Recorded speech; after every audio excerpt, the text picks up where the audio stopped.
बिस्मिल्लाहिर्रहमानिर्रहीम, अस्सलाम वालेकुम। आज एक नए स्किल के साथ कि आप अपने वेलनेस हैप्पीनेस को कैसे मेंटेन रख सकते हैं, उसके लिए एक छोटा सा मज़े का स्केल है, पॉजिटिव साइकोलॉजी का मॉडल है। ये पेश करते हैं जी परमा, जिसमें जो है 6 करेक्टरिस्टिक्स जैसे कि 5 हैं, 5 मेन मॉडल करेक्टरिस्टिक्स बताई जाती है। 5 पिलर्स ऑफ वेल बीइंग भी कहा जाता है परमा को। पॉजिटिव साइकोलॉजी में जो है इसको बहुत ज़्यादा इंपॉर्टेंस हासिल है, और जो है वो डॉक्टर मार्टिन सेलिगमैन ने जो है वो इसको जो है प्रोफेसर ऑफ साइकोलॉजी के थे यूनिवर्सिटी ऑफ पेंसिल्वेनिया में, उन्होंने जो है वो इसको बताया था। इस फील्ड को जो है फाउंडर कहलाते हैं वो इस फील्ड के। और जो है वो जी पॉजिटिव साइकोलॉजी क्या है जी, पॉजिटिव इमोशंस, जिसमें आपके नेगेटिव और पॉजिटिव दोनों तरह के इमोशंस आते हैं और किस तरीके से आपकी ज़िंदगी पर असरअंदाज होते हैं, तो आप उन चीज़ों को जो है इन्वॉल्व करते हो, जिसमें engagement, relationships, meaning of life, accomplishment आ जाता है, इमोशंस आ जाता है। तो ये तमाम चीज़ें 5 पिलर ऑफ जो है वो हेल्थ के बारे में उन्होंने बयान की थी कि किस तरह पॉजिटिव के ऊपर जो पॉजिटिविटी के ऊपर नेगेटिविटी जो है वो असरअंदाज होती है। और इसमें से जी आ जाते हैं आपके पास, सबसे पहले जो है वो आपके पास पी आ जाता है। उन्होंने तमाम जो है वो इसको परमा का नाम दिया था पूरे इसको मॉडल को। उसमें जो पी जो स्टैंड करता है पॉजिटिव एंड पी के और एन जो है वो करता है नेगेटिव इमोशंस के लिए। ई जो है stands for engagement, R stands for relationship, M for meaning and the H जो ए पी है, ए और पी हैप्पीनेस है, एक एल ओ एन लोनलीनेस। वो फिर आगे फर्दर उसकी 2 करेक्टरिस्टिक्स बताई जाती हैं, बट जो मेन है वो PERMA है, जो एम फॉर मीनिंग और ए फॉर अकम्प्लिशमेंट आ जाता है। ठीक है, आपके पास अब उसमें सारे मीनिंग भी आपको उन्होंने बताया हुआ। इंगेजमेंट में क्या है जी, कि आप किस तरीके से किस फ्लो में दूसरों के साथ इन्वॉल्व हो जाते हो, इंगेज करते हो अपने आप को, कोई भी किस्म की फीलिंग्स नहीं आती। मीनिंग होता है आपकी लाइफ में, आप किसी भी किस्म की नेगेटिविटी के हामिल नहीं होते हो। रिलेशनशिप्स आपके अच्छे होते हैं, आप अपने गोल्स को अचीव करना चाहते हो और आगे बढ़ना चाहते हो, और जो है वो अपने अकॉर्डिंग टू जो एक क्राइटेरिया आपके रिलीजियस वैल्यूज़ होती हैं उनको भी आप जो है वो ओबे करते हो। तो इस तरीके से इसके 5 जो पिलर्स हैं वो बहुत ही मेन करेक्टरिस्टिक्स के हामिल हैं, और बहुत ज़्यादा जो है इंसान की जो पॉजिटिविटी है उस इंसान की जो है वो उसके बारे में जो है वो डिफ़ाइन करती है कि वो किसी भी चीज़ में किस हद तक अहम है, वो किस हद तक अपने भी किसी भी किरदार में बहुत ज़्यादा मास्टरी जो पॉइंट्स है उनका हामिल होता है। Top of the daily responsibilities, हर चीज़ में जो है वो अपने आप को वो साबित करता है कि I am the best.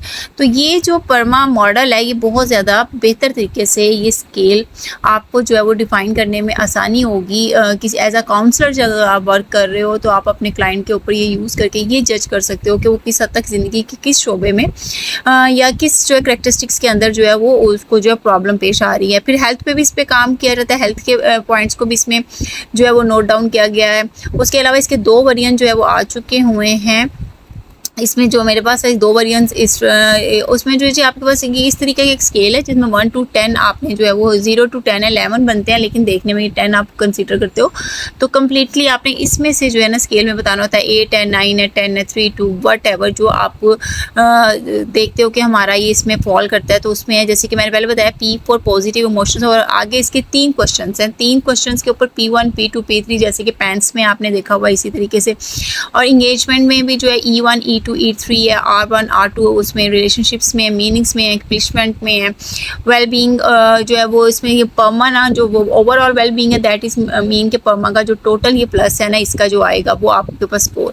Negative emotions आ जाती हैं हेल्थ और लॉनलीनेस, इनका 1 क्वेश्चन है, हेल्थ हैप्पीनेस का और लॉनलीनेस का, ये सिर्फ एक होता है ये। उसके बाद जो है वो आपके पास आ जाता है इसका जो है वो इस तरीके का पहले जो था लेबल आता है, एक तरफ लेबल किया हुआ है जैसे कि M1, ठीक है, साथ उसके जो स्केल दिया हुआ है 0 to 10 और साथ क्वेश्चन लिखा हुआ है।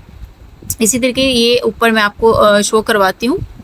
उसके अंदर भी आप देखिए कि M1 को जो है वो वहाँ पे आपने मीनिंग में जो है वो M1 का जो है वो फिर M2 है और फिर M3 है, और इस तरह ही आपके पास जो स्केल का जो क्वेश्चन एयर होगा उसमें भी इस तरीके से M1 M2 M3 जो है वो डिफाइन होगा। P1 P2 P3 H1 H2 H3 and R1 R2 R3 परमा का टोटल जो है वो इस तरीके से मौजूद होगा।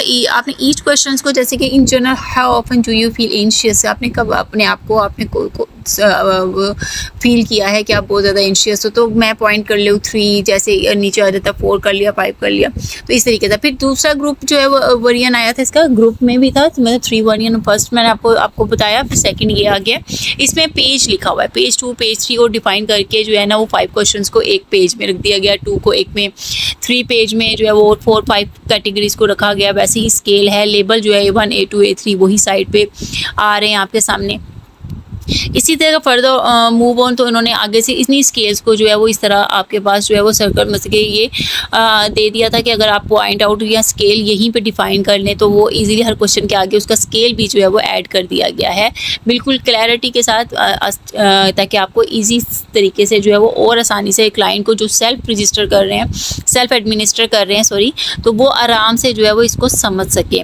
उसके बाद आपके पास आ जाता है जी परमा का जो थर्ड वर्जन है, जिसमें उन्होंने ब्लॉक्स का यूज़ किया है। ठीक है, यहाँ पे उन्होंने चेंज कर दिया। अच्छा, ये कुछ इन्होंने रिसर्चेस भी की थी जहाँ पे उन्होंने देखा था मीन, स्टैंडर्ड डेविएशन इसका क्या है, ये तमाम चीज़ें भी काउंट होती है। और आपको पता, आपने अपना मीन और स्टैंडर्ड डेविएशन अपने मुल्क के अकॉर्डिंग, अपने मुल्क की रिसर्च के अकॉर्डिंग करना होता है। और अच्छा जी, उसके बाद परमा का प्रोफाइल मेयर जो है वो आ गया था, ब्लॉक 1 है, ब्लॉक 2 एंड ब्लॉक 3 आ जाता है। जैसे कि पहले पेज 1, पेज 2, पेज 3 था, इसमें भी वही स्केल है, वही लेबल्स हैं, ईच एंड एवरीथिंग क्वेश्चंस भी जो है वो आर द सेम, कोई डिफरेंस नहीं है। तो वही तमाम चीज़ें हैं, लेकिन उसको और अच्छे तरीके से पेश कर दिया गया है। तो इस तरीके से ये सिंपल बहुत ही ईजी है। इसको ग्रुप में जो है वो उन्होंने किया। और ये परमा प्रोफाइल मिरर जो है वो एज ए इंडिविजुअल भी, एज एन इंडिविजुअल आप यूज़ करते हो। तो इस तरीके से ये एक जो है बड़ा हैप्पीनेस का, वेल बीइंग का स्केल आपके पास जो है वो मौजूद है।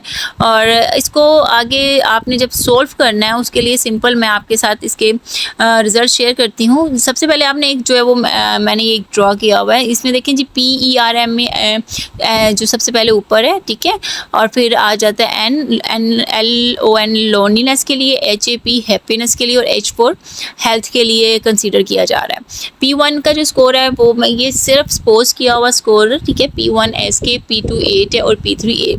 अब देखें जी इनका टोटल P1, P2, P3 जो है ना, अगर इनको आप सबको प्लस करते हैं तो आप देख लें कि इनका जो है वो 10 मतलब 11 जो भी है 10 है, तो आपने ये देखना है कि 33 बन जाएगा। अगर हम 11 कंसीडर जो 0 to 10 आप काउंट करो तो वो 11 पॉइंट्स बनते हैं। तो 11 प्लस 11 प्लस 11 प्लस आपके पास जो है वो 33 आ जाता है। और उसके बाद जब आपका आंसर आता है, आपने वो जो किया वो 23 है, कोई 27 है, तो आपने देना क्लोज टू जो है वो आपके 33 है।